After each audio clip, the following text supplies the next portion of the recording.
Hi all, welcome to competitive cracker. ഞാൻ Chikkumon Philip.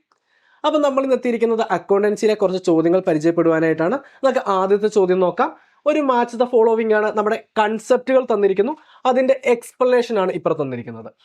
ആദ്യം തന്നിരിക്കുന്നത് ഗോയിങ് കൺസേൺ കൺസെപ്റ്റ് ആണ്. രണ്ടാമത് മണി മെഷർമെന്റ് കൺസെപ്റ്റ് തന്നിരിക്കുന്നു. 3 business entity concept. 4 accrual concept. അതിൻ്റെ എക്സ്പ്ലനേഷനുമായി കറക്റ്റായിട്ട് മാച്ച് ചെയ്യുക. ഗോയിങ് കൺസേൺ കൺസെപ്റ്റ് എന്താണ്? നമുക്കറിയാം, ഒരു ബിസിനസ്സിന് ഇൻഡെഫിനിറ്റ് ലൈഫ് ഉണ്ട്. നിയർ ഫ്യൂച്ചറിലൊന്നും അത് വൈൻഡ് അപ്പ് ചെയ്യില്ല എന്ന് പറയുന്ന ഒരു കൺസെപ്റ്റ് ആണ് എന്ത്? നമ്മുടെ ബിസിനസ് എൻറ്റിറ്റി കോൺസെപ്റ്റ് എന്ന് പറയുന്നത്. അപ്പം അത് ഏതാണ്? ഈ ഒരു ഓപ്ഷൻ്റെ അകത്ത് ഏതാ വരിക? Business will continue. Business will continue അല്ലെങ്കിൽ ബിസിനസ്സിന് ഇൻഡെഫിനിറ്റ് ലൈഫ് ഉണ്ടെന്ന് പറയുന്നു. അപ്പം ഒന്നിൻ്റെ റൈറ്റ് ആയിട്ടുള്ള ആൻസർ വരുന്നത് ഓപ്ഷൻ ബി ആണ്. ഒന്നിൻ്റെ റൈറ്റ് ആൻസർ വരുന്നത് ഓപ്ഷൻ ബി ആണ് എന്ന് ഓർക്കുക. രണ്ടാമത്തത് മണി മെഷർമെന്റ് കൺസെപ്റ്റ്. എന്താണ് money measurement concept? Money measurement concept പറയുന്നത് എന്താണ്? Only transaction measurable in money are recorded.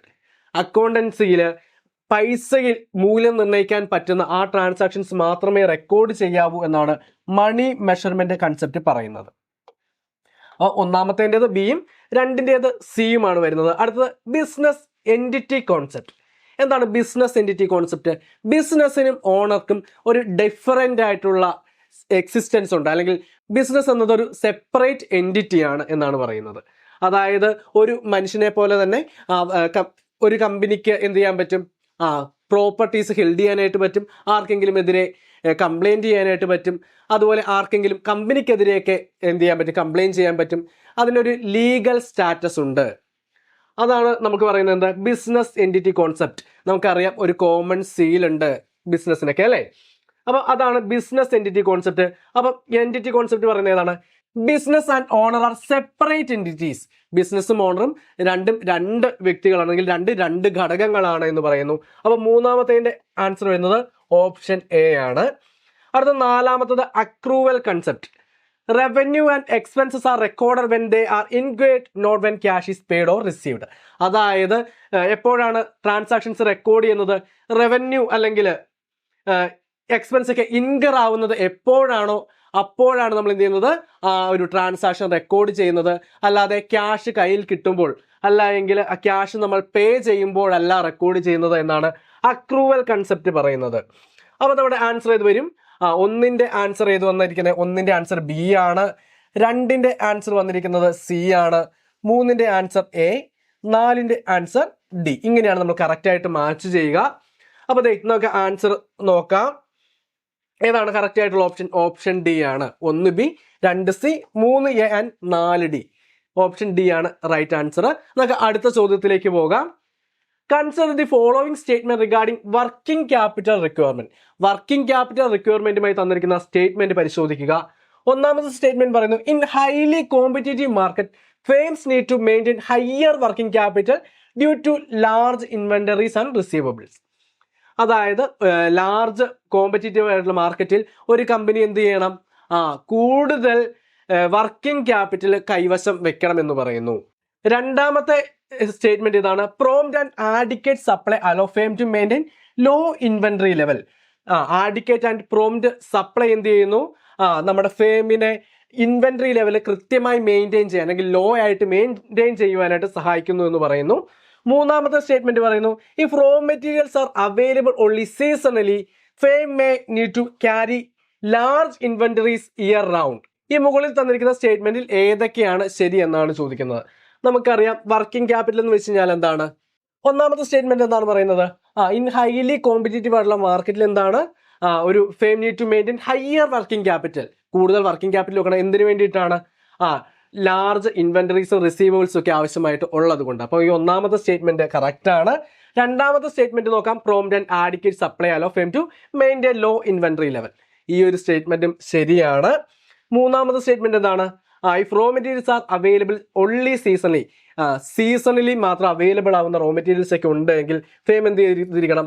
Large inventories year round carry ചെയ്തിരിക്കണം എന്ന് പറയുന്നു. അപ്പോൾ ഈ ഒരു മൂന്നാമത്തെ സ്റ്റേറ്റ്മെന്റും ശരിയാണ്.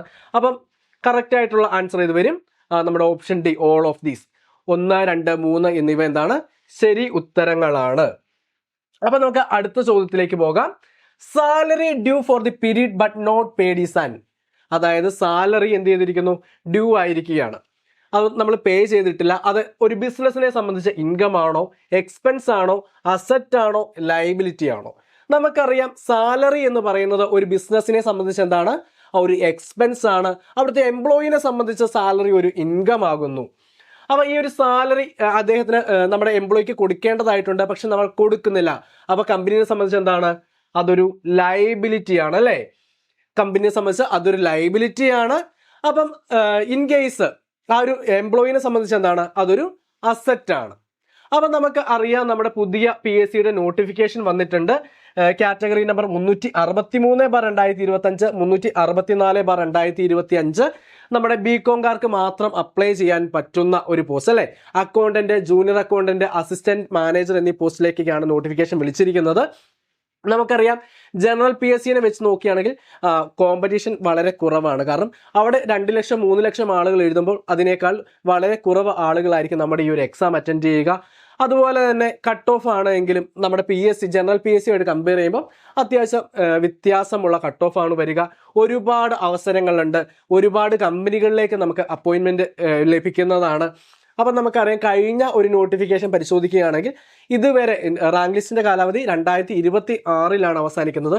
നിലവിൽ ഈ ഒരു 2 നോട്ടിഫിക്കേഷനുമായി അറൗണ്ട് 80ഓളം ആളുകൾക്ക് അഡ്വൈസ് പോയിട്ടുണ്ട്. അപ്പം നിങ്ങൾ മനസ്സിലാക്കേണ്ട ഒരു കാര്യം എന്ന് പറയുന്നത് നിങ്ങൾക്ക് മുൻപിൽ ഇത് വളരെ വലിയൊരു അവസരമാണ്. അപ്പോൾ ഒരു ചിട്ടയായ പഠനമുണ്ടെങ്കിൽ അടുത്ത റാങ്ക് ലിസ്റ്റ് നിങ്ങൾക്ക് ഉൾപ്പെടുവാനായിട്ട് പറ്റും. നമ്മൾ CCയിൽ പുതിയ ബാച്ചുകൾ ആരംഭിക്കുകയാണ് നമ്മുടെ അക്കൗണ്ടന്റ്, ജൂനിയർ അക്കൗണ്ടന്റ് പോസ്റ്റിലേക്ക്. അപ്പം അഡ്മിഷൻ എടുക്കാൻ താല്പര്യമുള്ളത് നമ്മുടെ ഒരു ബോർഡ് നമ്പറെ കോൺടാക്ട് ചെയ്യുക, അല്ലെങ്കിൽ നമ്മൾ കമന്റ് ബോക്സിൽ എന്ത് ചെയ്യുക, നമ്മുടെ നമ്പർ കൊടുത്തിരിക്കുക, അല്ലെങ്കിൽ ഗൂഗിൾ ഫോം കൊടുത്തിരിക്കാം. അതുവഴി നിങ്ങൾ നമ്മുടെ കോഴ്സിനെ കുറിച്ച് കൂടുതൽ ഡീറ്റെയിൽസ് അറിയുക.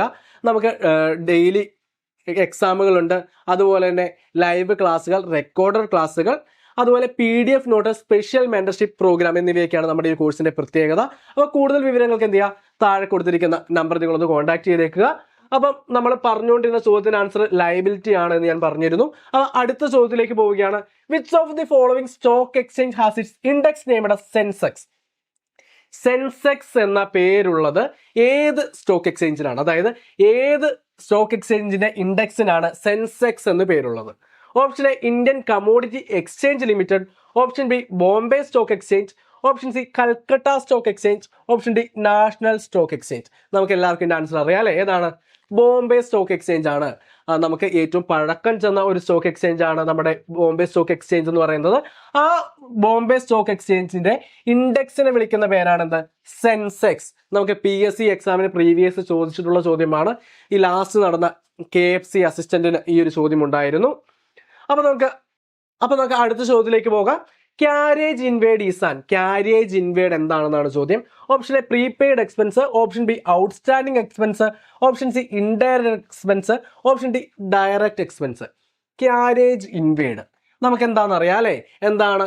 ഒരു പ്രൊഡക്റ്റ് പ്രൊഡ്യൂസ് ചെയ്യാൻ വേണ്ടിയിട്ട് നമ്മൾ റോ മെറ്റീരിയൽസ് നമ്മുടെ ഫാക്ടറിയിലേക്ക് കൊണ്ടുവരുമ്പോൾ നമുക്ക് ഇൻകർ ആവുന്ന ചെലവാണ് എന്ത്? ക്യാരേജ് ഇൻവേഡ് എന്ന് പറയുക. അതുമായി ബന്ധപ്പെട്ട് ഓർക്കുമ്പോൾ നമുക്ക് ക്യാരേജ് ഔട്ട്വേഡ് ഉണ്ട് അല്ലേ? ക്യാരേജ് ഔട്ട്വേഡ് എന്താണ്?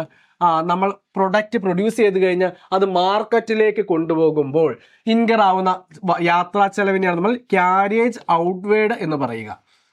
അപ്പൊ ഈ ഒരു ക്യാരേജ് ഇൻവേഡ് എന്താണ്? നമുക്കറിയാം പ്രൊഡക്റ്റ് പ്രൊഡ്യൂസ് ചെയ്യാൻ വേണ്ടി ഡയറക്റ്റ് ആയിട്ട് ഇൻകർ ആവുന്ന കോസ്റ്റ് ആണ്, അല്ലെങ്കിൽ പ്രൊഡക്റ്റുമായി ഡയറക്റ്റ് റിലേറ്റ് ചെയ്തിരിക്കുന്ന ഒരു കോസ്റ്റ് ആണ്. അതുകൊണ്ട് തന്നെ അതൊരു ഡയറക്റ്റ് എക്സ്പെൻസ് ആണ്. ക്യാരേജ് ഇൻവേഡ് ഒരു ഡയറക്റ്റ് എക്സ്പെൻസ് ആണ്. അപ്പൊ ക്യാരേജ് ഔട്ട്വേഡ് എന്താണ്? ക്യാരേജ് ഔട്ട്വേഡ് എന്ന് പറയുന്നത് ഒരു ഇൻഡയറക്റ്റ് എക്സ്പെൻസ് ആണ്. ഈ ഒരു ഡയറക്റ്റ് എക്സ്പെൻസിനെ നമ്മൾ എവിടെയാണ് കാണിക്കുക? നമ്മുടെ ട്രേഡിംഗ് അക്കൗണ്ടിൽ ഡെബിറ്റ് ചെയ്യും ഡയറക്റ്റ് എക്സ്പെൻസിനെ. ഏതൊക്കെയാണ് ഡയറക്റ്റ് എക്സ്പെൻസ് ആയിട്ടുള്ളത്? നമുക്കറിയാം നമ്മുടെ ക്യാരേജ് ഇൻവേഡ് ഒരു ഡയറക്റ്റ് എക്സ്പെൻസ് ആണ്. വേജസ് എന്ന് പറയുന്നത് ഒരു ഡയറക്റ്റ് എക്സ്പെൻസ് ആണ്. അപ്പം അടുത്തത് ഇൻഡയറക്റ്റ് എക്സ്പെൻസ്. ഇൻഡയറക്റ്റ് എക്സ്പെൻസ് എവിടെയാണ് കാണിക്കുന്നത്? നമ്മുടെ പ്രോഫിറ്റ് ആൻഡ് ലോസ് അക്കൗണ്ടിന്റെ ഡെബിറ്റ് സൈഡിലാണ് നമ്മൾ നമ്മുടെ ഇൻഡയറക്റ്റ് എക്സ്പെൻസ് കാണിക്കുക. ഏതൊക്കെയാണ് ഇൻഡയറക്റ്റ് എക്സ്പെൻസിന് ഉദാഹരണം നിങ്ങൾ കമന്റ് ബോക്സിൽ ഒന്ന് രേഖപ്പെടുത്തിയേക്കുക. അപ്പോൾ ഇത്രയും കാര്യങ്ങളാണ് നമ്മൾ ഇന്നത്തെ ഈ ഒരു ക്ലാസ്സിൽ ഡിസ്കസ് ചെയ്യുന്നത്. ഞാൻ പറഞ്ഞതുപോലെ BCom ക്വാളിഫിക്കേഷനുള്ള ആളുകളെ സംബന്ധിച്ച് വളരെ വലിയൊരു അവസരമാണ് മുൻപിലുള്ളത്. ഈ ഒരു അവസരം വളരെ നല്ല രീതിയിൽ നിങ്ങൾ പ്രയോജനപ്പെടുത്തി കഴിഞ്ഞാൽ നിങ്ങൾക്കും നമ്മുടെ സർക്കാർ ഉടമസ്ഥതയിലുള്ള ഏതെങ്കിലും ഒരു കമ്പനിയിലെ അക്കൗണ്ടന്റ് അല്ലെങ്കിൽ ജൂനിയർ അക്കൗണ്ടന്റ് അസിസ്റ്റന്റ് മാനേജർ പോസ്റ്റിലോട്ടൊക്കെ എത്തുവാനായിട്ട് സാധിക്കും. അപ്പം വേണ്ടത് ചിട്ടയായ പഠനമാണ്. ഒട്ടും സമയം കളയാതെ നമ്മളെ കോൺടാക്ട് ചെയ്ത് അഡ്മിഷൻ എടുത്തോളുക. അപ്പോൾ ഇതുപോലുള്ള യൂസ്ഫുൾ വീഡിയോസിന് നമ്മുടെ ചാനൽ സബ്സ്ക്രൈബ് ചെയ്തേക്കുക. നമുക്ക് മറ്റൊരു വീഡിയോ കാണാം. താങ്ക്